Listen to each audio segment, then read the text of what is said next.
Hello, hockey fans across the United States and Canada. Welcome to Ice Level at the Lehigh Ice Center. Joining me tonight, Brandon Cockburn, Patrick Strawn, and Devan Mello. Also joining us will be Jacob Johnston and Aubrey Hiddema. Got a lot on tap for you tonight here on the schedule. Coaching, interviews, we got matchup analysis, kind of our thoughts on which teams could be misranked in the tournament, and also, who could possibly win this year's MVP of the ACHA. Before we reveal the top 20 tonight, however, we're going to take a look at the preseason rankings and ranking 16 just to see how the season went in the ACHA this year. And I think you could say it's been one of the most even seasons ever since in the ACHA. A lot of teams mismatching around. 5 different teams had the chance to be -- this year, starting with Delaware, the defending national champs. They had a bit of a misstep, getting all the way down, all the way to 18th. But now they're starting to climb their way back up, getting as high as 12th. Now you also have to look at Navy. Started the year at 24, got as high as 11th. So they're doing good things there at Navy as well, led by Kreisel. Exactly. My big pick, Adrian. They came in preseason ranking number 8. This was a team I said all along. After Nationals last year, they took Liberty down. I knew this was going to be a strong team. This year, they're at number 1 currently. The real question is, can they keep it going? Can they be number 1 going to Nationals? Are you really surprised, though, that they end up crawling up to number 1? Because we saw them last year. They were a strong team in playoffs. They play that gritty playoff hockey. Yeah. Is it a surprise that they finally got there? No, not at all. This is a team filled with a lot of Canadians, a lot of Michigan-born players. They're playing the game strong, a good, hard you want to say the right way. Go ahead. Exactly. Okay. There's Don over there. What about you, Devan? Well, I'm going to go, if I'm going to talk about any team, I'm going to talk about Delaware because they've kind of gone through this sort of journeyman type of year. They started out, they were number 1 coming into the season. They won a tournament last year, and here they come in. They lose Broke at the beginning of the year. They start dropping down. I think they went down all the way to 17th at one point. They moved their way back up. Broke comes back in. They're in the top 10 teams probably coming into this last ranking here. This team is another one of those teams you come into the late in the season and they can be really dangerous. Yeah, and they're doing a lot of good things too because they're one of the hottest teams that will be going into a tournament too. And I like your pick too as well when you're talking about Adrian. Last season we talked about it, one of the hottest teams and one of the most dangerous teams going into the tournament. That's no different this year as they're on a 7-game winning streak, and that's why they're sitting atop of the league right now. Any of you guys surprised that West Virginia kind of fell right off the map? Because they had a hot goaltender last year in the tournament. You know what? They went to down to crucial minutes against Penn State. Yeah, exactly. We saw the game last year in Cleveland there as Penn State they're on their heels against West Virginia. West Virginia looked like one of the better teams. I thought next year this team is going to be something special. Sure. Really, really dropped off the map. And, I'm a little bit surprised with them this year. I'm actually interested to see them. They're playing Liberty this weekend. We'll see how they've been playing late on in the season. And it'll be interesting to see them here in these last couple games, what they're bringing to the table and what they're going into the tournament with. But, I mean, not going to the tournament, but just towards the end of the year, how they've kind of gone along as the season went and if they've gotten back to what they were doing at the end of the year last year. Yeah. Okay. Pretty good hockey. All right, let's get down to day 1 matchups. We're going to send it now to Aubrey Hiddema for the reveal.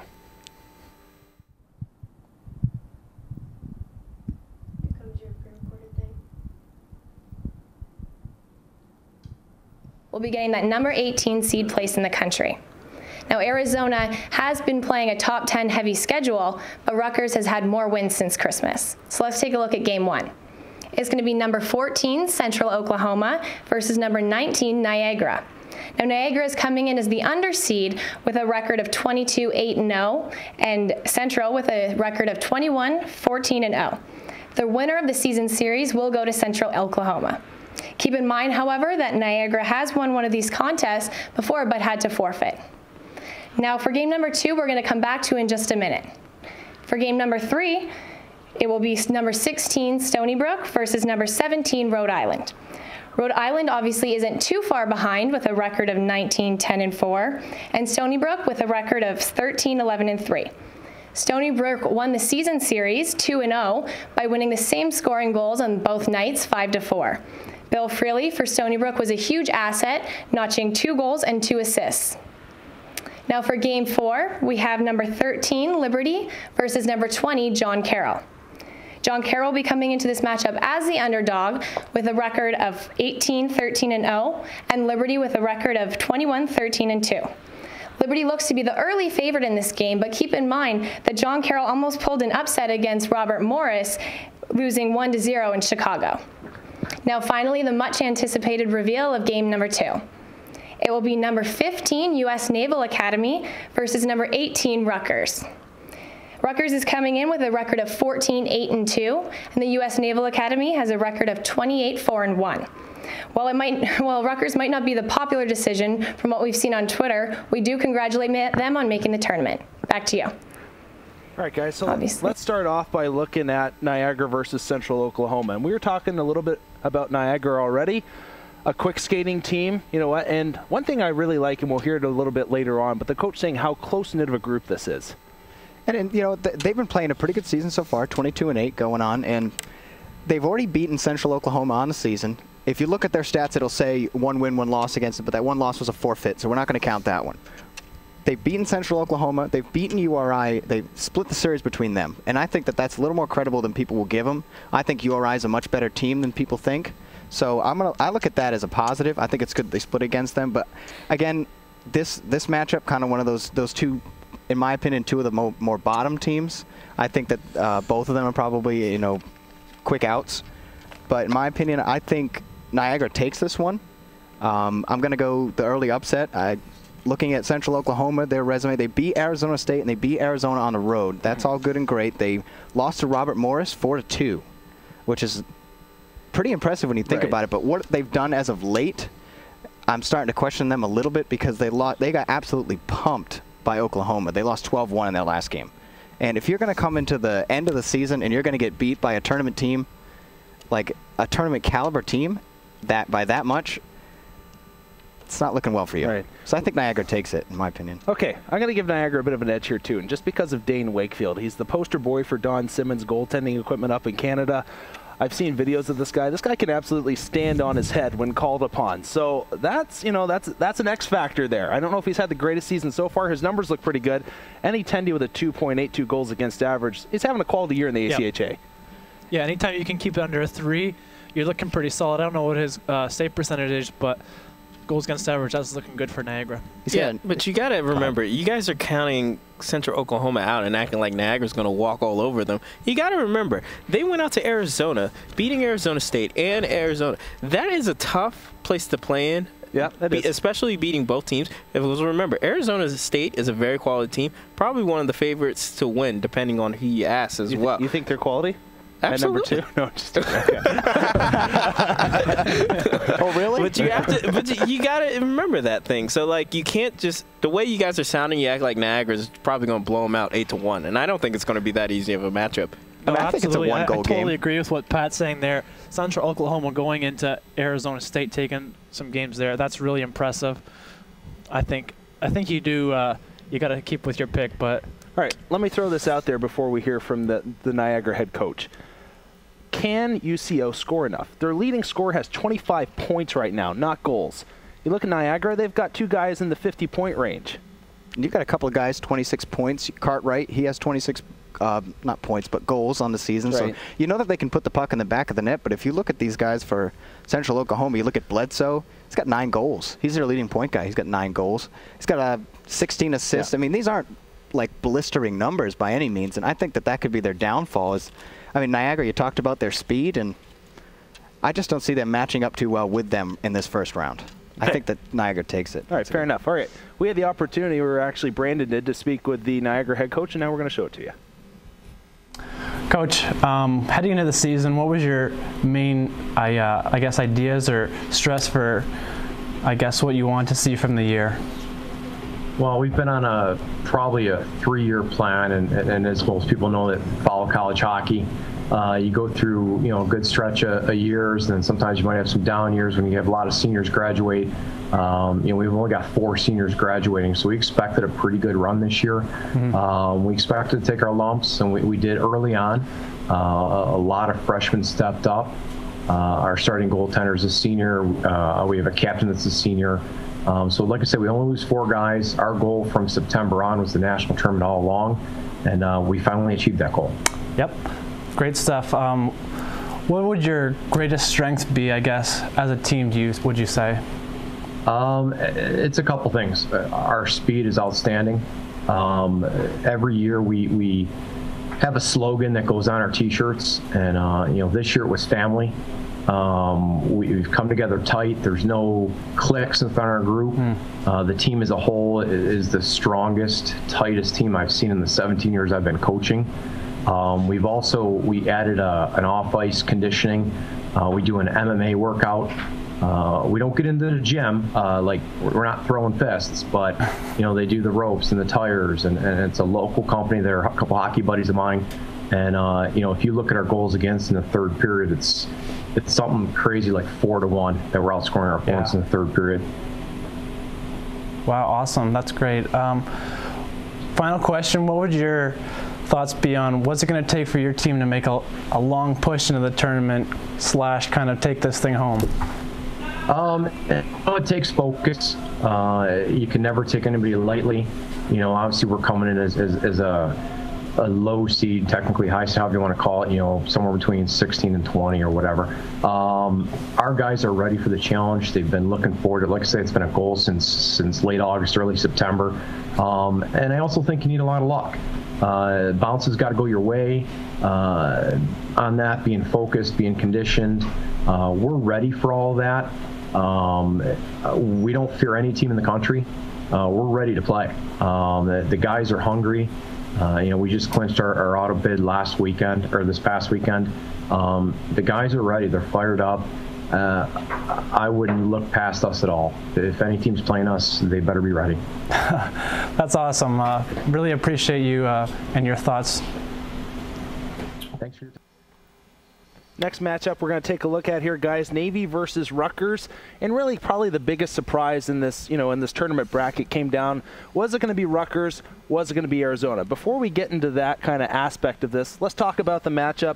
Navy coming in, Kreisel, obviously their big guy. Yeah, Kreisel's been having a great year. He's leading the nation in points, he's leading in goals, and he is tied for third in assists as well. He's kind of a one-man team there at the Naval Academy, and they have a 28-4 record so far at this point in the season, so they're doing really, really well, but they haven't had the competition that most of these other teams have had. Their biggest victory, they beat Delaware, but it was a little bit earlier in the season before Delaware really got their bearings and started playing their best hockey. They also beat Stony Brook as well. But they have a weak schedule, as well as they are fighting some injuries at this point. As they were about to hit this tournament, injuries are going to play a huge role because every single game counts. Right. But one advantage I think they do have is that they do have 28 victories, so they know how to win. It's been against lesser competition, but they know how to string some games together, and that's what it takes to win this tournament. You got to win 5 straight games from where they sit right now. Brandon, let us know, is the offensively pretty well they spread it out against around the team Rutgers, club? Are they going to be able to face off pretty well against Navy? Well, having said this, Rutgers is coming in 14-8-2. Okay. Do I believe they have earned a bid over Arizona? Honestly, I was favoring Arizona. I thought they had the bit of a stronger team, definitely a harder schedule. Having said that, I think that Rutgers can come in here and upset Navy. One, because they have a lot of big defensemen, and I think they can really shut down the offensive power of Navy. There's only a couple guys on that team who are going to put the puck in, and if you can shut them down, they're going to have a couple guys on record that can put the puck in the back of the net, and they're going to be able to, I think, pull off an upset here. This team also beat Delaware. Yes, It was early. Yeah. They won 7-4 back in October, but they're also another team that hasn't really been challenged a whole lot. I think they lost 3 of 4 to Delaware, but they've been in some close games here and there. I think, I'm going to call the upset here over Navy. Wait a minute. Are you going to tell me that they're going to light up Andrew Mills, the guy who's leading the league with the most wins with 23, as well as a 90-plus save percentage? That's exactly what I'm telling you. That's crazy. That's a good point. I wanted to get to that. Is Andrew Mills a hidden gem in the ACHA? Because look at this guy's stats. 213 goals against average. He's had 4 shutouts this year. And you could say, I know you just said Kreisel's the one-man show here. I think people are going to get a little frustrated with you because Mills a good tendy. Absolutely. He's the backbone of that team, being in net for them, winning 20 plus games at 23, sits at the top of the league with the most wins. And like you just said, he saves over 90% of it. But you have to look at the competition they've been playing against. They have not been playing against the top competition that you see in some of the other schools. They're as not well. playing against Pee-wee teams, though. Exactly right there. And you know what? It's really easy to look at a computer screen and look at stats and try and come with a conclusion. We haven't seen either of these two teams, so I'm just basing it off of I've seen Rutgers play some harder games. Okay, now let's get into it. Is it going to be Rutgers or Arizona? Obviously, it's Rutgers now, but there's some drama to this one a little bit. A lot of us here thought it was going to be Arizona. A lot of people, I didn't see many people on Twitter thinking it was going to be Rutgers. What do your guys take? Who should have gotten in here? I think it depends on how you look at it. If you're looking at wins, then you got to give it to Rutgers. But if you go based off strength of schedule, how can you argue against Arizona? Arizona played ASU 8 times against the number 1/2 seed in the nation throughout the year. So Rutgers, I think the hardest team they played, I was looking at, looks to be like Stony Brook. So in my opinion, if you're looking at, we're going by rankings here, not wins and losses, Arizona should have a bit of an edge there. Exactly. In Arizona, when we saw them come into the Lehigh Ice Center, they split that series with Liberty, and we were thinking, for sure, this team is pretty much, they're going to be a nationals. For sure. Not going to happen.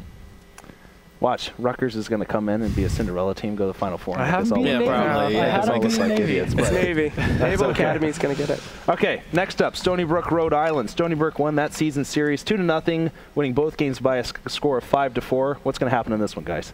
Well, I'm going to say I got Stony Brook here. They're 13-11-3, and if you look at that record, that's a losing record if you put those overtime losses into their... You can't do that because... Hold on. A loss is a loss. I don't care. Guys, that loss is in a shootout. It's not hockey. No. In nationals, if you lose in overtime, it's still a loss. I don't care. There's no shootouts, though. Yeah, but you're being difficult with me right now. They have a losing record nonetheless.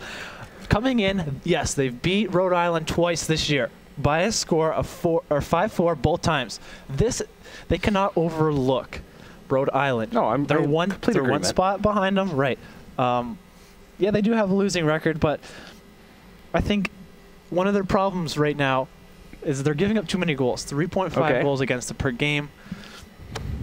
I don't know. I'm calling Rhode Island with a little bit of an upset by 1 seed here. Okay. I think the Stony Brook's a veteran squad as well. They are. You've got a lot of age. Nothing really stands out from this team, but they have a will to win. And I think, especially for Cassano and Cassiati, this is kind of their last stand. This is it. So, it's all or nothing at this point. So I think you'll see a gutsy performance out of the Stony Brook team. Is this their last kick at the can before they have to retool? Because they got some guys coming in, but is this kind of like the last national you're going to see maybe for a year or two?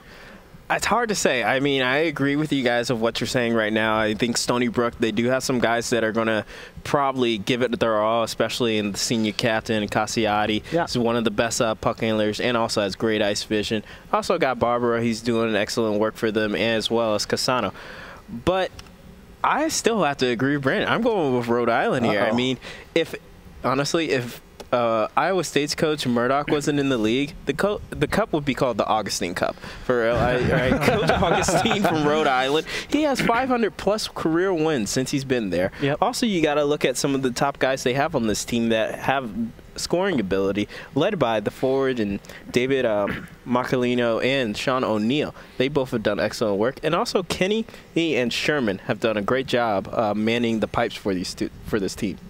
And Rhode Island might be looking for a little bit of payback as well. Absolutely. These two teams already played against each other twice. Final thought on that, I think Stony Brook might be a more rounded or well-rounded team, but David Macalino, he leads the ACHA with 6 game-winning goals. Now, this guy is clutch. I am so glad you said that. That is the one thing I forgot to mention. There you go. Okay. Absolutely. He can get the big goals. So we got 3 guys going for Rhode Island here. I'm actually saying Stony Brook. Cassano's been one of my favorite players to watch ever since I started broadcasting Liberty Hockey, and Cassiati. They're always good games. They're passionate guys. I think they're good Italian boys, so I think Stony Brook's going to take her. All right, next up, we've got John Carroll and Liberty.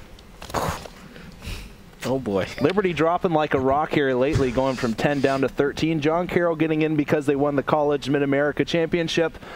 How's this one going to go, fellas? Who gave me Liberty? I don't know. I got the tough pick here. Led by Rick Turner, 38 goals. That is good for third in the ACHA. He has 67 points. This is a team that is known for taking down the top team in the nation. They did it last year against Penn State. Yeah. They did this year against Ohio, and they almost did it when Arizona was on top. They have a flair for their dramatics in the huge games. I think, honestly, there's 3 big guns on this team in McComb, Turner, Boschman, all seniors, all looking to go out on a high note. I like what you're saying here, but obviously the injury bug's gotten them. And do they have the depth to recover from that? Right. The injury bug has been their plague all year long. It's like once one guy goes down, he finally comes back. The next guy's going down. It's just been like a disease around the team, and they can't get healthy, but that's something they've dealt with all year long. Right. I think that they're really going to have to pull together here because there is some depth that they're missing. You know, if they can really pull it together in the first game, I like having them drop down, honestly, right, just because it gives them more of a get their feet wet kind of game, and then they're going to be going on. If they do win their first game, they'll be playing Ohio, who they've then split against, and those were both 1-goal games. Okay, so this guy here is pretty much saying it's a blessing in disguise that they got dropped 3 spots. Are you guys in agreement with that? I am agreeing with that. I think they need... I know as much as they probably... No one wants to be in the day 1 of games, playing game. You rather just be there, get to relax, get to take a look and watch a couple games, see what the other teams look like. But at the same time, some teams need that momentum to get the ball rolling. And I feel like Liberty at this point right now might need that as well. And a team in John Carroll, I know they won the Mid-America Conference, but at the same time, their schedule is not the same caliber as Liberty's. And also, Liberty, I mean, at times, yeah, some people are like, oh, you can count them out. But other times, if they bring their game, they can play with any team in the league. We just talked about with Arizona State. They almost knocked them out when they had it out west, took out Arizona twice there. They also went head-to-head with Oklahoma, losing by 1 goal, and then also played pretty big team in Minot that's a very tough, too, at the showcase as well, and beat Ohio here. So... Okay, enough about Liberty. Everybody's going to think we're homers. Let's talk about John Carroll. We'll stick with this first-round matchup, and John Carroll just looks like an automatic bid team. Pardon me. Live TV. They get the automatic bid. This is the first time they'll appear in nationals. Right. And I talked to a coach earlier, and they're excited about where they are, but there's still a lot of work to be done. They're 18-13 on the season. They've got a trio of scorers in Dan Potter, Sean Littell, and Tyler Rhodes, but they don't have much else past that. Justin Camuto is a pretty good goalie, but he's still giving up over 3 goals a game. So they've got a lot of work cut out for them. They really haven't beaten anybody this year either. Their biggest victories are against West Virginia and Mercyhurst, both receiving votes, and that's about it. They kind of had some big lopsided losses to Ohio, Illinois, and Robert Morris, Illinois. So they've got their work cut out for them. We'll see if they show up for that game against Liberty. But again, no disrespect, but they look like an automatic bid. More than likely, Liberty coming in the 13 seed, and they've been a quality team through the year. Had some ups and downs, but more than likely, if we're being realistic, they'll probably take John Carroll. Yeah, but we better be careful what we're saying. The way we're pumping Liberty's tires, John Carroll is watching this, and they're going to be like, "Are you serious right now?" Might be we're going to tweet those 4 guys as soon as this game's over. They're going to be the reincarnation of Oakland. Yeah, I know, okay. Right? All right, now we're going to send it back to Aubrey Hiddema.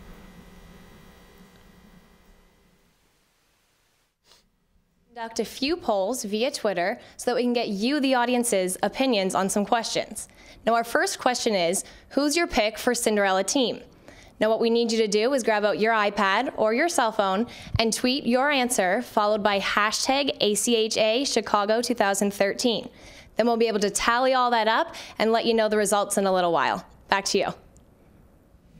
Okay, so we got the fans doing the Cinderella team. How about us right now? If we take a look at day 1 games, who is going to be the team that sneaks through and maybe makes some noise in this tournament? I would say it's got to be Rhode Island. I think Coach Augustine does an excellent job of getting his guys prepared. Also, since he's been there, he does know what it's like to win at the big stage, being one of the teams that have won over the last 10 years, too, winning their only national title. But still, he knows how to coach them up and get the boys ready and get them prepared for the big dance. You took my pick.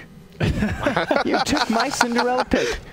Oh, man. Sorry, Mello. I'm going with Rhode Island, Add too. on with them, too. I mean, that's pretty much, he covered all the bases for me. I mean, if you're going to talk about Rhode Island, you're going to talk about the experience and the history that they've had. They won the tournament in 2006. That was 7 years ago. But hey, they've been there. Same coach. Wow. No offense. So coaching does a lot. Don't get me wrong. But like he's on the ice with them in practice, but he's not playing for them. You guys are acting like he's out there sniping 50 goals. But teams also do it for the coach too. I mean, he can pump that team up and get them wild. And let's do this for Joe. Then Murdoch would win the cup every year. Sometimes he doesn't. You know, maybe Murdoch's speeches aren't as good as Augustine's. Wow. How do I top that one? I'm going to go with Iowa State. All right. I think the goaltending trio that they have on this team has just been phenomenal. They're not even in day one. Hey, you're killing me here, Smalls. No, listen. They're still who's got them on their favorites to win this thing? Nobody. I think it would be a Cinderella story if they were able to go all the way. Listen, they got 3 goalies, all of them with 90 save %. I mean, this team is very good defensively. They have 151 goals for, 100 against. I think that, you know, if they get the right goaltending at the right time and sneak a goal or 2 in here and there, they could be my Cinderella pick. You broke the rules. I don't really care. All right, I'm going with Niagara because I like team speed. I think speed creates fits for the opposition, and I know they're going to go up. If they win game 1, they go up against Minot game 2. Real tough opponent, but you cannot take away team speed, and I think they have I think they got an opportunity there to maybe sneak one in. Because one thing I like about them a lot is how their coach says they are such a tight-knit group off the ice. And team chemistry and just the loyalty from one brother to another, you know, all heart. Were you born in Niagara or no? No. Fort Erie. Oh, yeah. I could agree with what you're saying there about the team chemistry and the team speed. Also, something else I like about what the coach said, they do MMA training. I mean, personally, guys, if it wasn't for my bad knee and bad back, I'd probably have a different career right now. I'm just saying. Okay. Right? Okay. Now we're going to send it back to Aubrey with the day 2 reveal. Pardon me? Okay, never mind. We're not going there yet. Okay. Player in day 1 that could be a bit of a sleeper. Oof, that's a tough one. Patty, it's on you. It's on me? Who do you expect to come out Mr. Stats, man. out of these 8 teams and really put on a show for us? I think someone that probably will put on a show is going to be the guy that's not talked about for the Naval Academy, and that's going to be Mills. I think he is going to be someone that potentially could play lights-out hockey. We've seen over the past couple of years, what does it come down to at the end? It's got to be the goaltending, how well the goaltender can not only battle back from adversity if he lets in a bad goal, but how tough he is mentally. If the defense has a lapse, breakdowns on breakaways, shorthanded goals, things like that. Well, I think also if you're looking at the first day, I mean, you got to say something about Dane Wakefield for Niagara. That's true. He's got 92% save percentage. You know, the thing that stands out the most to me is his record as a goaltender. What is the most important thing about hockey? You want to win hockey games. That's the most important thing. It's not always about the stats. You can have, you know, shutout games all the time, but if you don't win hockey games, it doesn't matter. And that's what he does. He's 15-5 on the season. He wins hockey games, and that's what the most important part is. You got to win the game if you're going to be a good goaltender. All right, Brandon, who's your pick? My pick has got to be Daniel Cassano off of Stony Brook. He's got 14 goals, 35 points. He's a senior, so you know he's going to be looking to go out and do things right. I don't get you. You're so confusing. You pick them to lose, but then you're saying this guy's going to come out and maybe he has a great game. That doesn't mean anything. That's true. There are players who have great games all the time and still lose. Hey, I'm still flip flop before this is over. All right, now we're ready for Aubrey with the day 2 reveal. Thanks, guys. Now it's time to let you know the matchups for night 2. The first game will be Game 5, which is going to be number 6, Oklahoma, versus number 11, Oakland University. Now, Oklahoma's coming into this matchup with a record of 21-11-5, and Oakland's coming in with a record of 21-15-2. Now, the only meeting that these two had this season, Oakland won in a shootout, so it should make for a pretty exciting matchup. Game 7 will be number 7, Illinois, versus number 10, Delaware. Illinois is coming in with a record of 22-9-2, and Delaware with a record of 24-9-1. These two teams did not meet during this regular season, but they're both going to be coming in playing their best hockey. Game 9 is going to be number 8 Davenport versus number 9 Lindenwood. This should be a pretty tough matchup. Davenport's going to be coming in with a record of 26-9-1, and Lindenwood with a record of 13-11-4. These clubs split the season series, and we'll have to see if the Lions can take on the offensively gifted Panthers. Game 12 will be number 5 Robert Morris and number 12 Iowa State. Iowa's coming in with a record of 20-15-3, and Robert Morris with a record of 26-6-1. Iowa looks to be the underdog because Robert Morris will be playing in front of their home crowd. Back to you. Okay, so we've had some shuffling here in the day 2 of play. Starting off, we're going to look at Oakland versus Oklahoma. Oakland obviously coming in, playing some of their best hockey. They finally got the team, fully intact. The injury bug got them earlier in the year. And then they're playing against Oklahoma. In my opinion, one of those teams that's always there. They're consistent. They're playing good hockey, and really in my team, even though they're ranked 6th, I could kind of see them as a sleeper because nobody mentions them. They could just kind of sneak in the top 4, in my opinion. So I mentioned Iowa, and I get in trouble because that shouldn't be a sleeper team. And then you come in here and call that. I said day 1. I'm glad okay, guys. I'm glad I'm not dating you. That'd be. Oh my God. Okay, you're not that lucky. Well, on a more serious note, I'm not sure if I buy into Oklahoma as much as you do. I mean, they're one of those teams, like you said, they're always there. I mean, they split against Lindenwood. In my opinion, the Lindenwood split doesn't really speak as much to me as it may to other people. But, I mean, they beat Arizona State once this year. But in my opinion, if you're going to talk, this matchup is just, it's almost like drawing the short straw in this, whatever you want to call it. Oakland. I'm sorry. Oakland? No worries. Keep her going. That's all right. Oakland, we saw them last weekend against Liberty, and that team was aggressive on both ends of the ice. They were aggressive on the defensive side, they were aggressive on the offensive side, and they were aggressive on the penalty kill. And that's the most impressive part about them. You get yourself in the penalty box, or you put them in the penalty box, it's almost like it's not even an advantage to you because they're so aggressive, they're so tough. You got Billy Balin, he's like an assist monster, and Kaliza is just playing out of his mind as a freshman. You've also got Matt Toder. He's an ex-LU player. He's playing really well. Took him to the tournament, the championship last year. He's got a lot to prove. It's gonna be a tough team. Why to does he have a lot to prove? If he took him to the championship last year, why has he got something to prove this year? Well, he didn't win it. Do you think he's a flash in the pan? No, I mean, I think that he probably comes out, if he gets the start, probably gets a good game against Oklahoma. I just feel like if you go to the championship and you don't win it, it's like you just have that one little, it's like Dan Marino. You have that one thing that you just haven't won yet. And it's like if you don't win it, everyone's just going to be like, well, I didn't win it, so it doesn't matter. And I think that if he can get that monkey off his back, I think that that's going to be a huge thing for him because he took him last time. Get it done this time, and it's like you've completed everything. Okay, talk to us about Oklahoma. Oklahoma. Patrick, you want to talk about Oklahoma? You want me to talk about Oklahoma? I think you should talk about Oklahoma. Well, Oklahoma, they're 21-11-2. Not a lot of huge quality wins, but like you said, it is kind of like a sleeper team. You don't have there's not a lot of stuff out there. My thing is they've been there consistently. They're a group that's done it before. So I wonder, a young Oakland team, are they going to struggle against a team in Oklahoma that knows what it takes to win? I think that's where you have to kind of just look at it. That's one of those X factor things. A team that's seasoned, team that's experienced, that's what kind of gets it done for you when you've been there before. Even though, like you said, Rett, no one's talking about them too much, but at the same time, you can't coach experience. And that is something that is huge, and that's going to be something that really benefits that team in this matchup. There's two guys you're not mentioning that I'm surprised about. One is going to be Hopfner, the defenseman for Oakland. He's like Dion Phaneuf out there. He train wrecks people all over the ice. Last year, I think he was runner-up for Rookie of the Year. Quality young guy. I could see him being one of the best defensemen in the ACHA next year and the year after that. And also the goaltender for Oklahoma here, 242 goals against average. And I know stats don't make the case, but in the ACHA, if you're under a 2.5, you're doing something right. What about David Merkel? How do you feel about David Merkel? I think he's a good two-way player. See, but I think he's more of you may not be the stat guy, the guy who gets you a lot of stats, but he'll go out there and give you a lot of minutes, create a lot of turnovers, and those turnovers are almost as important as assists and goals because you have to get the puck in order to score.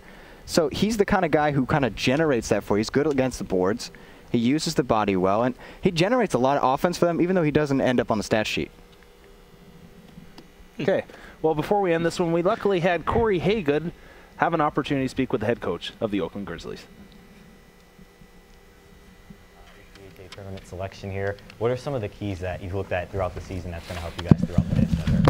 Well, we're hoping that some of the adversity that we went through during the season is going to help us out, and obviously all teams go through some adversity, but ours is a bit unique this year with losing a lot of players for different reasons throughout the season, and which gave our young guys a lot of opportunity to earn some ice time and get some experience, so we're hoping that pays off here in the national tournament. Speaking of young guys, a guy like Ian Jacobs running the point on the power play, a freshman doesn't do that at Oakland. How is that going to help him experience-wise? Yeah, we definitely leaned on Ian Jacobs a lot during the season with Dustin Hoffner being out for the majority of it. But luckily, we do have him back in the lineup right now. And Ian, we're looking to run the second unit. But having that opportunity to step up on the first unit was a great experience for him. Goaltending-wise, you have Corey Hirschchuk and Matt Toder. I know you guys have been going between both of them this season, even though there's been injuries. Going into the national tournament, what's your thinking there in terms of goaltending? You know, we haven't made a decision yet, and that's something that is pretty similar to last year. We waited till I think the game before, actually the national tournament, before we decided to go with Matt Toder, and both those goalies have battled this year for that #1 spot, but really neither one of them have actually stepped up to give us the green light to get them for the national tournament. But we're excited to see what they can do for us in the next couple of weeks, and then we'll make our decision at that point. Experience-wise, you guys are a very young team. How are you going to kind of lean on your leaders, such as a Brian Baker or an Adam Novak or someone like that, to kind of help out those young guys get some tournament experience? Well, the nice thing is the core guys that we do have coming back or went to the national championship game last year, and they've had that experience, and we're leaning on them to lead these young guys and teach them how to play and what type of intensity to expect in the national tournament. So hopefully that helps, and we do have a good group of young players though that are working hard. I know scouting-wise, you guys look at all kinds of teams across the nation, and I know that you guys have your specific aggressive play that you like to play. What's kind of one of the best parts of your system that you think the team thrives on? Well, I think offensively our team can be pretty dynamic, and the key for us is to get it out of the defensive zone and neutral zone in a quick manner, but a responsible manner. And when we do that, we have some good success. I like to see our guys' creativeness in the offensive zone, but a key for us has to be a defensive play, blocking shots in national tournament and paying the price to do the little things to continue to win. And then speaking of all that, you guys had a lot of adversity throughout the season, as we talked about, with the injuries and just different things that happen throughout a hockey team season. How does that translate in terms of helping you guys in the national tournament? Well, as I mentioned before, it gave the young guys an opportunity to get a lot of ice time, and I think that's the biggest thing. And teams go through adversity throughout the year, and you hope that adversity doesn't come at the national tournament time, and we hope that we can peak at the right time again like we did last season and hopefully get the job done. You guys are in a league with Adrian and Davenport, who are also going to be in the national tournament. Adrian's the #1 team, Davenport's a highly ranked team as well. Having to play those guys in Davenport 5 times, Adrian 4 times, what does that do when you get to the national tournament in terms of matching up against either one of those if you were to play them? Well, yeah, obviously we kind of know what each team brings to the table since we play them so much, and they both have great teams this season, have had some success, and obviously Adrian being ranked #1 in the nation, they're going pretty hard right now, and it'd be nice to not have to play them in the national tournament because we play them so often, but at the same time, at least we have an idea of the type of game to expect against them. When you're playing a team in the national tournament that you haven't seen much of or you haven't played this season at all, what do you do as a coach in terms of preparation and letting the guys know what tendencies and things to expect from those type of teams? Well, obviously we try to do as much preparation as we can with scouting and video and talking to other coaches that have had experience against those teams. And it is tough, but a lot of times we have our assistant coach up in the stands to help with systems analysis during the first period, and that may be one thing that we have to do if we play a team we haven't played this season. And then my final question here for you would just be this. When you're addressing your team before the national tournament, what are you kind of telling them before that first game, or what do you tell them period by period, things like that, in terms of kind of getting the nerves calmed down and just saying, hey, we're just going to take it one shift, one period at a time, those type of things? You know what? I don't prepare. I'm a live by the moment type guy and type coach, and I try and feed off the energy of the guys and see what they need, and I change my speech up based to that. All right, well, that's Oakland head coach Jeremy Backus here on the National Tournament Selection Show, and hopefully for you, Coach, the Grizzlies can have a nice run at the National Tournament this season. Thanks, Corey. Thank you. Okay, so before we move on to the next matchup, #7 Illinois versus 10 Delaware, somebody on Minot's pretty crafty. They caught what I said about a matchup, somebody moving on. They already figured out who Minot was and posted on Twitter. Thanks a lot. But anyways, okay. Nice. Moving on. Illinois versus Delaware. In my opinion, this is the matchup I want to see on day 2. I think it's to be exciting, good hockey. I think it's going to be a battle. I agree. I think this is one of, if you're excited about day 2, this is one of, in my opinion, of 2 games that are going to highlight the entire day 2. Starting with Delaware, the defending national champs, and you can kind of say they're one of those teams that do have something to prove, just because of the fact that they started the season off so slow, got their horse back in Byrd, and the team has actually had a different level since they've been there, 20-plus wins, 21 to be exact. So that's something good. Also, a guy that no one's really talking about on their team, Mark Zazuk. Yeah. He's been leading this team very well, scoring 59 points. Yep. Also involving 54 points. I know Coach Sherman likes to have a defensive-first effort. Right. But still, when they can, those guys can flat out play and put the puck in the back of the net. Yeah, Volanino, in my opinion, one of those guys that he might be quiet and you don't really notice him, then boom, with a flick of a stick, there's a puck in the back of the net. Yeah. Well, I mean, if you're going to talk about this matchup, though, you can't not talk about Illinois, because in my opinion, this matchup, like you said, this is the one that I want to watch, because Illinois has come in. They've been playing a really great game as of late. They beat Robert Morris, Illinois, 2 straight games, beat them twice. Yes, it was at home, and Robert, Illinois still has not lost at their own barn. Right. But still, that's 2 wins against one of the best teams. That's the host team that you're talking about. They did lose to Oklahoma. That's not a bad loss to take. It's not like it's going to kill you in any way. But they beat Lindenwood, too. So there's a couple of really good wins on their resume. But one of their players another one that no one seems to talk about is this John Olin kid. He's got 42 points on the season. He's got 23 goals, 19 assists. I mean, the kid's generating a lot of offense for this team. They've got a good goaltender, Nick Clark. He's got a 90% save percentage. He's 19-8-2 on the season. So they've got a couple of really good players on this team, and it's a really dangerous team. I want to touch on that. I think this team goes where Nick Clark goes. And what I mean by that is if you take a look at their schedule, I was kind of scanning through it the other day. When he comes up big and he lets in 1 or 2 goals, his team is winning, and I hate to put all the pressure on this guy, but I think he's going to have to be stellar through the tournament, especially game 1. You're facing off against last year's MVP, S.J. Byrd. Yeah, exactly. So, and if you're a goaltender, you want all the pressure on you. Right. I think this Delaware team is one of those teams that they did it last year. They just came out of nowhere, and they can definitely pull up the upset, but this is a very, very solid Illinois team. I think so, too. And I think you could also look at the factor of the strength of schedule. We all know that Illinois has the tougher schedule and arguably probably one of the toughest conferences in the entire league, in the Central States Hockey League. You got teams such as Ohio up in there, Robert Morris, Illinois, Lindenwood, Iowa State. They were able to take the conference and beat them all. So that says a lot about what kind of caliber team Illinois is. I know I kind of hate to see both of these teams face off right off the bat, because I think if they're in different games, they could both kind of, maybe perhaps make some noise and move their way through the tournament bracket. Yeah, I agree. And I think, like you said, that Clark is going to be key for Illinois. Yeah. I think also John Olin, the guy who leads the team in points for them. I know he's only a freshman, but you got to remember, this freshman's doing excellent work. I think, Devan, you touched on him, 42 points in the year. Also nominated for the Conference Rookie of the Year as well. Okay, let's talk about Byrd a little bit. Obviously, I love the guy. I think he's one of the best top 5 goaltenders in the ACHA. But when he came back, he's a perfect 12-0, but against teams that I would not say are the elite in the ACHA. So is that 12-0 record, 96 save percentage, a bit of a facade, or is he back to full capacity and, ready to lead this team to a national championship again? It's a good chance. I mean, as you said, he is saving over 96% goal average of 1.3. I think that's very impressive no matter who they're playing. That's impressive. Whoever you're playing, yeah, absolutely. That's impressive. So, I mean, you got to look at that factor. Plus, he's got that X factor gene. When it's time for big games, he knows how to show up and knows how to lock the door and keep teams from scoring on him. Yeah. I mean, how can you doubt Player of the Year last year? That's true. He's got the resume of pretty much everything in the ACHA. You can't doubt this kid.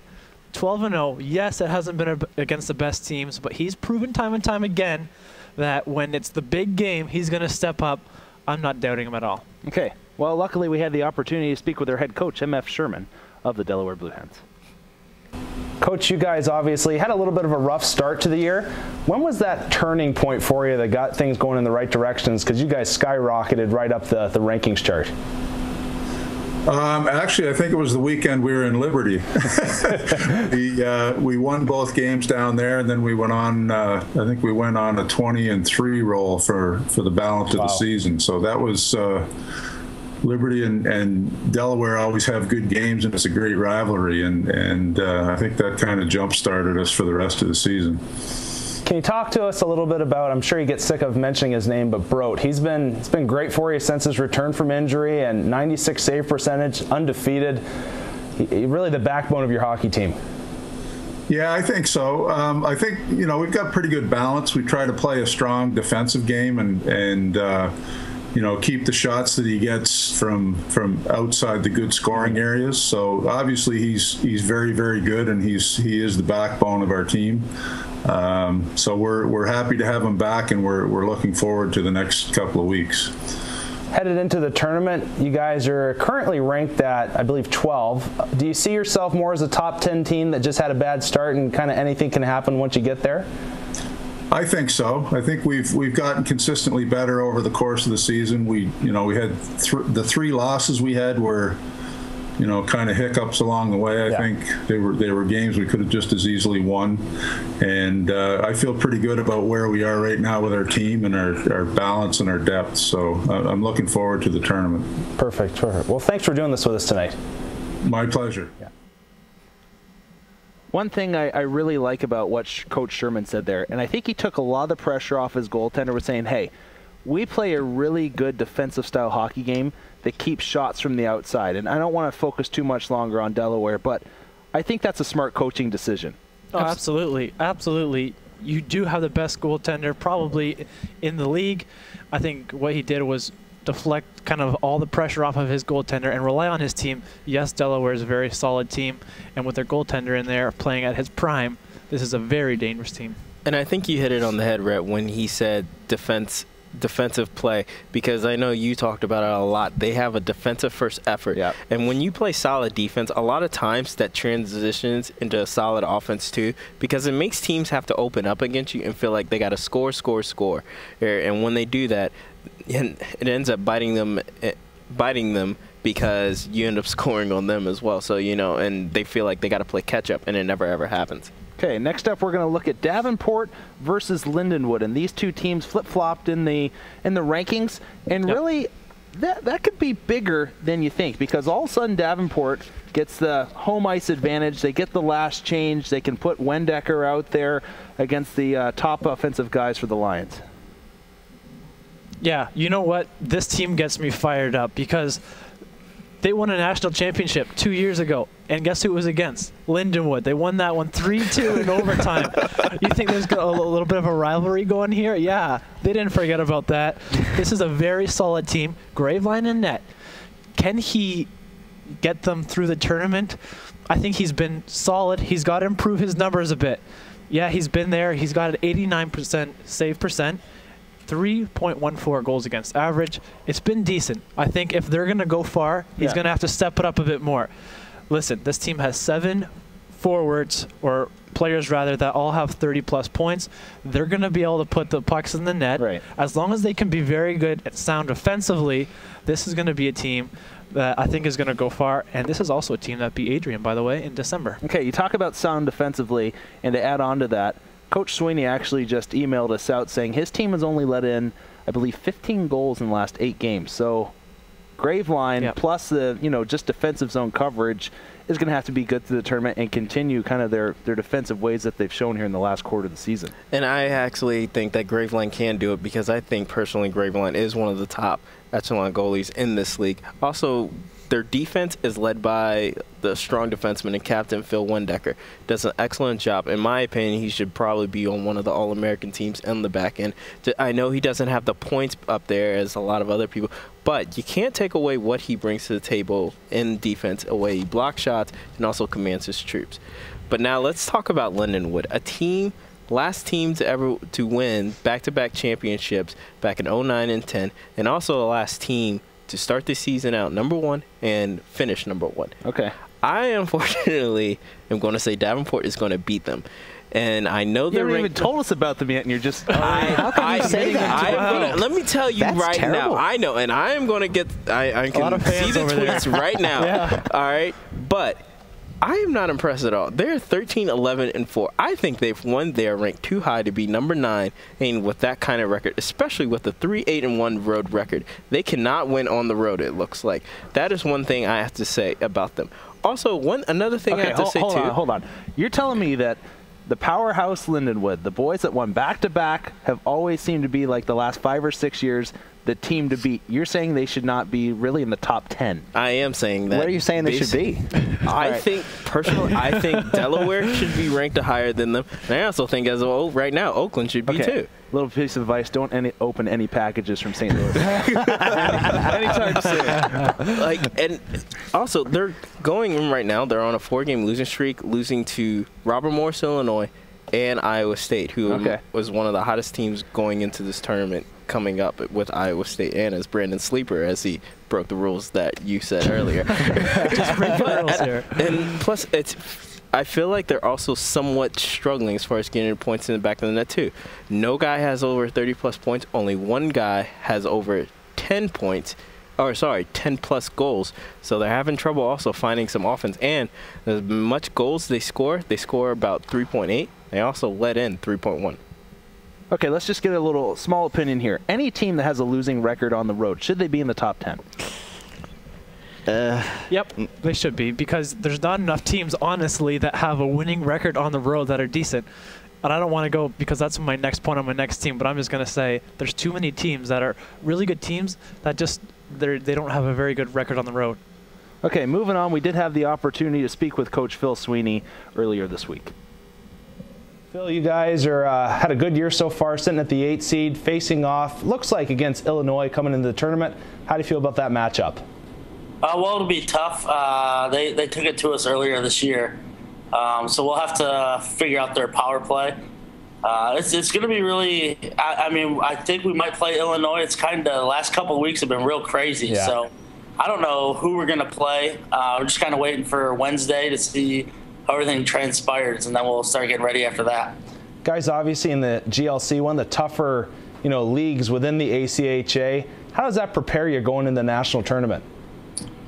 Well, most nights you have a really tough game. I mean, when you play Adrian 4 times, Oakland, who's our main rival, 4 times, and then Eastern, Dearborn, Kent State, and Western, you have a lot of rivalries where these guys know each other.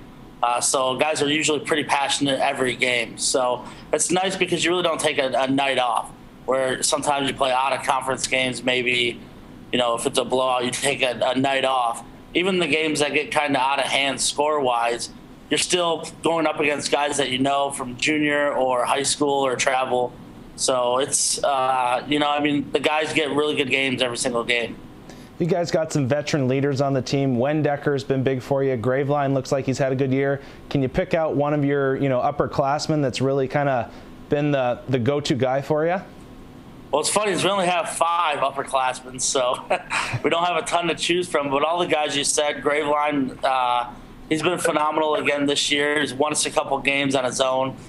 Phil's done a really good job with such a young team. Being, not only a leader on the ice, but off the ice. I mean, he's flourishing as a captain, as Bollinger and Munford. They're doing such a good job as captains. They really make our coaching staff life a whole lot easier. And then, just the veteran leadership of Sakozin and Brooks and Jacobs. I mean, that's, like I said, there's only 5 guys that are juniors or higher. So, they have a lot on their plate leading such a young team. But, they've done a great job. Are you guys in possession of the duck right now? No, not yet. Oakland still has it, unfortunately. Okay. The series is 2-2. So February the 22nd, we actually play for it here. So hopefully we can paint it back to the right colors and bring it with us to Nationals. Thanks for doing this with us, Phil. No problem. Thanks for having me. Take care. Okay, moving on to our last set matchup of day 2. Robert Morris, Illinois, facing off against Iowa State, that's kind of bumped up into the top 12, have a first day bye. Biggest thing I notice here, Robert Morris, undefeated at home, and they're hosting the tournament. I think you just said it right there. You got the team that is hosting the tournament in Robert Morris, Illinois, but then you're against the team that the cup is named after in Iowa State. I think there are a lot of factors going in for both teams. I think something huge for them, for Iowa State right now, they're on a 3-game winning streak, including beating Oklahoma and also beating Lindenwood and also winning 4 of the last 5. But there is a hungry Robert Morris, Illinois team, not only who is undefeated at home, but searching for their first ACHA national win. Iowa State obviously popped in the top 12. They have to be happy about that after ending, getting the preseason ranking of 10. Where are they going to go from here? I think, as Brandon said, they're one of the sleepers of the team. If they can give Robert Morris, Illinois their first loss at home, they could be off to the races, and we could see them in the final. Okay, now we're going to send it back to Aubrey with another social opportunity. Thanks, guys. I've got another poll question for all of you audience tweeters, and this one is, who do you think is going to win the tournament? So once again, grab out your iPad or your iPhone, tweet in your answer, followed by hashtag ACHA Chicago 2013, and we'll get you the poll results for this poll and the previous poll in just a little while. Back to you. Okay, real quick here. Team, you think coming out of this of day 2 that it's going to have a lot of steam? Who would you say? Really fast. Oof. I'm going to say Illinois. Okay. I'm going to say Davenport. Oh. Delaware. Okay. No. Stole that one from me. Okay. All right. Let's see who are our top 4. We're going to send it back to Aubrey with the top 4 teams in the ACHA. Thanks, guys. I'm now going to reveal the top 4 matchups, which will also be taking place on night 2. The first one will be Game 6, which will be winner game number 1, and it's going to be number 3 Minot State versus either Central Oklahoma or Niagara. They're going into this matchup with a record of 24-4-0. Next will be Game 8, winner game number 2, and it's going to be number 2 Arizona State. They're going to be taking on either the U.S. Naval Academy or Rutgers. They're headed into this matchup with a record of 36-0. Next is going to be Game 10, which is winner game number 3. Now this is going to be against this year's number 1 team, the Adrian Bulldogs. They'll be facing either Stony Brook or Rhode Island. They're going to head into this matchup with a record of 28-3-1, and they've been playing in the toughest league this year, the GLC. Finally, Game 11 will be winner game number 4. It's going to be number 4 Ohio versus either Liberty or John Carroll. Ohio's going to head into this matchup with a record of 24-7-3. So finally, here's your 2013 ACHA National Championship bracket. Back to you guys. So coming in at number 4, we've got Ohio at number 1 at one point. Yep. Drop down to 5, back up to 4. Yeah, they're coming in 24-7-3. The real story with this team is, can they play on the road? Because right now they have a 6-6 record on the road. Yeah. That's not good enough to get it done. Obviously, at Nationals, if they can get things going in Chicago, this is a very good team. Not a very big team. There's only, I think I have 5 players over 6 feet on their team. Okay. They're not a big team, but they're quick, and they pride themselves on creating turnovers and getting you hemmed in your own zone. This is a very solid Ohio team. And like we said, they're going to be waiting. And if Liberty will come out of that bracket, that's going to be one that they're going to definitely be looking for redemption against. Yeah, that's going to be a good matchup. If Liberty can get away from John Carroll and face off against Ohio, another day 2 matchup where obviously I want to see that game. That's going to be a good hockey game. Right. And this is a team that's won 4 national championships. Yeah. Most recent one comes against Penn State in 2004. This whole school knows how to get it done when it comes to hockey. Okay, Minot State at 3. That team, defensively sound, have let up the least amount of goals in the ACHA, and you know what? They've got every coach's dream. They got big defensemen that can move the puck. Do they have what it takes to win this thing? I think they do. I think Minot State is probably one of the top 2 teams in my opinion. I think third is a little undeserving of it. I think they should be second team, honestly. But this team, there's a few things about them that you may not think about, but penalty minutes. They stay out of the penalty box. Those guys, those top line guys, you've got Michael Jordan, Ferguson, Haroff. These guys, 14 minutes total. That's 14 minutes the whole season they've been in the penalty box. So they're big names. They stay out of the penalty box and they're on the ice, and that's a big thing. Also, the goaltending is phenomenal. They got 2 goaltenders, 94% save percentage, 13-2 for Wazlinchuk, and for Riley Hagen, he's 11-2. So you got 2 guys with plus 11 wins on the season. It's a tough team to beat. They beat Arizona State earlier 3-2. They beat Oakland 2 games, so they played these tough teams. It's going to be a tough team to beat. I don't see anybody beating them. Okay, the only red flag I see with them, though, to be honest, is that Adrian laid a beatdown on them twice, pretty decent. I think that's huge, too, but I think also, to a certain extent, they might feel a little disrespected. The only team in the top 4 that has not been ranked number 1, and you let in the least amount of goals, you're the best defensive team in the league. Yep. That's going to be – they have something to prove. Yeah, and I think, you know what it really comes down to? Minot State doesn't have the big name the other schools have, I think, in a way. And you're saying you think they should be up in second. I beg to differ because Arizona State, who is in second, has a record of 30-6, the only team in the ACHA with 30 wins. So I'm going to have to go against you on that one, my friend. Oh, I'm going to roll up the sleeves then. Okay. Before we get off Minot, we did have the opportunity to speak with Coach Regier of the Beavers. Coach, you guys are known for a mobile defensive unit with a bunch of big boys back there that play a real physical brand of hockey. In your opinion, is that what Minot State hockey is? Absolutely. You know, it was kind of wasn't obviously the game plan to recruit defensemen that are about 6'4" and 6'5", and kind of happen that way. And, you know, and it's kind of when you have your roster set in place, you kind of have to coach to your talents. Right. And that's ultimately our team strategy, is our team size on our back end and the way we control the play.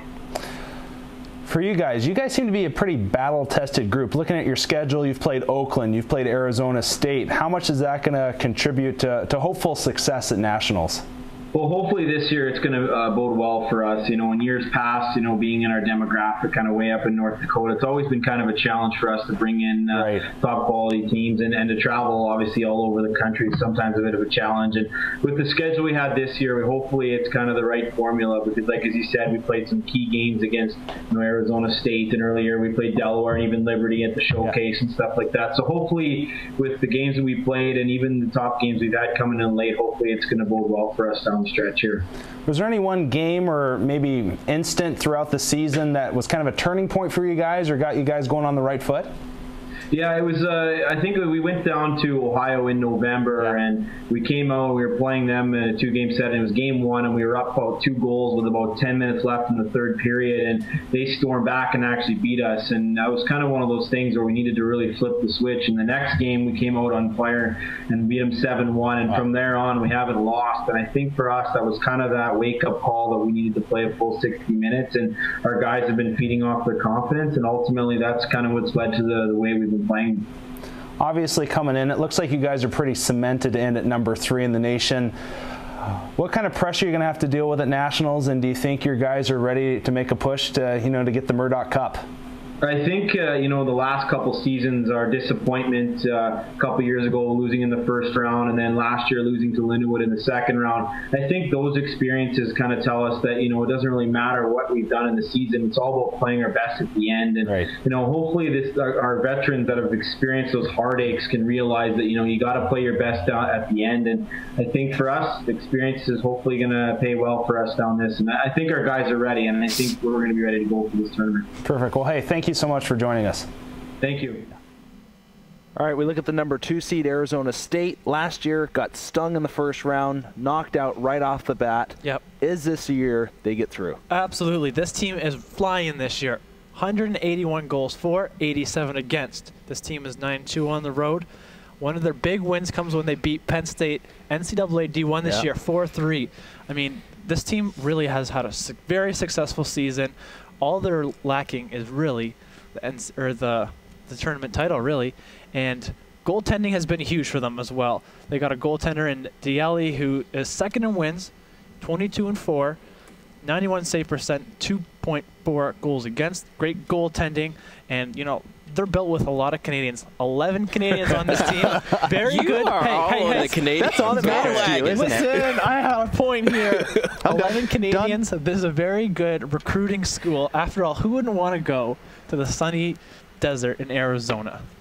Most hockey players, probably. Greg Jameson. Come on. All right, but it's great. Wait, there's not much ice out there. You said they have 30 wins, but you got to remember they played Arizona 8 times. Arizona's good though. They're a good We're scoring saying they team. should be in the top 18, and now you're saying they're worthless. They're a good scoring team. However, their talent level they're still different. Outside of the top 3 guys that they have in Arizona, they don't really have other players putting controlling the puck with offense. They got 13 Canadians. Anyways, oh my gosh. we got to talk to Greg Powers earlier this week as well. Coach, first off, we'll start with what do you think your greatest asset as a team is? You know, I just our skill. You know, from top to bottom, we're a really skilled hockey team. You know, when we're healthy, we have 4 lines that can really puck in the net, especially our top 9. You know, I mean, anytime you have a USHL guy, you know, on your second or third line in the ACHA, you're a deep team. So I think our skill is very hard to match in this league. Yeah, I think that's our greatest asset. Absolutely. Who would you say your biggest rival is and why? Our biggest rivals for sure, the University of Arizona. You know, and obviously it's a proximity thing. It's a university thing. It's an age-old, century-old rivalry between 2 universities and 2 towns more than anything. You know, they're an hour and a half away, and you know, they don't like us and we don't like them, and it's a good, very good rivalry. It's not it's like something I've never been a part of anything like it, but it's special. Yeah, that's great. Next one we'll go with, what was your biggest win, or what was the kind of turning point in the year for you guys? Our biggest wins you know, it's definitely going to be the win against an NCAA Division I opponent in Penn State. You know, it was a monumental kind of benchmark win for our program to go in there, and more importantly, a really good win for the ACHA. You know, and Ohio just had a good showing in their second game against Penn State. And I think Oklahoma goes there in a week, so and I think they'll do well. But that was a benchmark win for our program, and it proved to our guys. And it proved the outside world of hockey that ACHA hockey is very good. It's very high level, and most importantly, proved to our guys that, you know, if you show up and you play the right way and we play to our ability, that we don't think anybody can beat us. Oh, for sure. Okay, we're gonna leave you with this one. What do you take from last season or last Nationals, I should say, in Cleveland there to try and, I guess, make a further push and make sure you don't kind of get upset right off the bat? Yeah, that's a good question. Last year was a really good learning experience for our guys. You know, I mean, we went in with very high expectations. You know, we jumped out to a 2-0 lead on Oakland. I don't even want to say we let off the gas because we had over 50 shots in that game. They were just a really good team at the right time last year, and they beat us. You know, so I think what our guys learned is that you literally can't blink at the national tournament. You have to be stepping on the gas for 60 minutes. And if you don't, you know, somebody's going to beat you, because there's the team that ends up winning it, they don't let up, you know, and you can't have any mental lapses. In our format in Division I, being single elimination, you just can't have any mental lapses. And we had a few in that game that really cost us. And so you have to go in really mentally prepared to be mentally tough for 60 minutes. It's not like a regular season game where, you know, mistakes sometimes can be masked. Mistakes are, you know, exponentially exposed at nationals, and you have to minimize them. Okay, the regular season champ of the ACHA this year, offensive powerhouse, the Bulldogs. Yeah, and you can't discredit what the Bulldogs have done this season. 7-game winning streak leading up into the tournament. Again, for the second year in a row, they're considered one of the hottest teams going into the tournament, and that's why they're #1. Thing that's huge about them, 200-plus goals on the year. No other team has done that. Also, they have a good job of stopping the puck, too, only allowing 87 goals as well. So they do an excellent job not only of scoring, but they also know how to play defense. Dan Phelps has done a good job with this club. Can anybody take them down? I think if someone is able to take them down, it's going to be the top defensive team in the league, Minot State, because not only are they sound defensively, but they know how to lay the body. However, it's going to be hard for them to be able to deal with Patton, Bonomo, and Beaudet. Yeah. Their top 3. Technical difficulty. As soon as we get back, okay, there we go. Now we're going to send it to Aubrey with the Cinderella's result. So the tally has come in, and the poll has been filled out. Arizona State and Niagara have tied for the Cinderella vote. What do you feel about this, Jake? I feel like Niagara is a good choice because they're playing against Central Oklahoma, and I think they have a chance at making a good run. The surprising one is Arizona State. I mean, they come in here ranked number 2, so to me, kind of a Cinderella, maybe a favorite to win it. But I would say I'm going to put Oakland as my favorite for the Cinderella. They've got Matt Toder in the goal. He's had a great season so far, and Anthony Kaliza has just been playing phenomenal so far. And I think if those two step up, they could make a huge run in this tournament. You know, although I do value your opinion, I can't say that I agree. I would have to go with Delaware. They've got Broad. My bro Broad. Man, he got MVP last year. The team won the tournament last year. He's been out for a bit this season, but ever since he's been back, they've been doing great. And I just really think that the tournament's a good chance for them to come back, and maybe potentially win. Yeah, they started off the season a little bit slow, but they have picked things up. And like you said, Broad's having a great season. He is 12-0 since he has come back. Hasn't been the best competition, but he's still been playing some tough hockey right in front of the goal. Definitely has. Back to you guys. Okay, so there you have it. Arizona State, a Cinderella team, and also the most likely to win it all. How does that make any sense at all? I think they're having a nice little Twitter party at whatever house they're watching. Come on, this folks at home. Come on, you can do better. Before we leave the top 20 here, we did have the opportunity to speak with the head coach of the Adrian Bulldogs.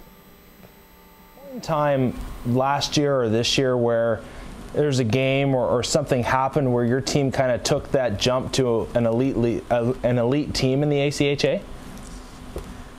Funny you ask a question like that because, yes, actually last year we had, I think it was, my numbers might be off by 1 or 2. It's a long season both years, but between 9 and 11 freshmen we had last year.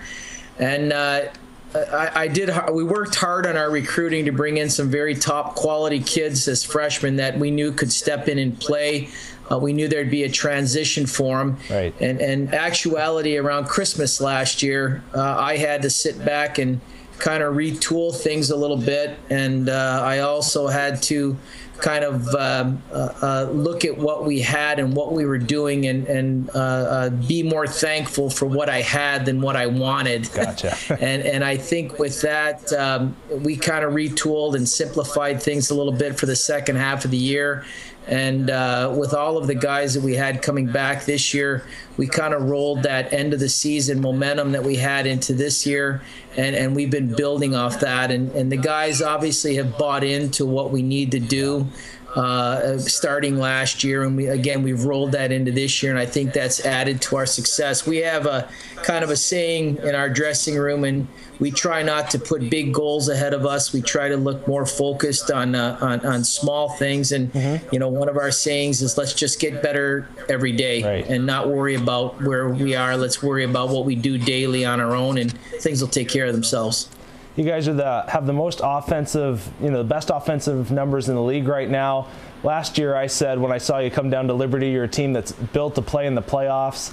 What is the only thing that can stop you in this year's tournament, in your opinion? Well, you know what? I think it's not just Adrian College. It's any team that gets into the national tournament.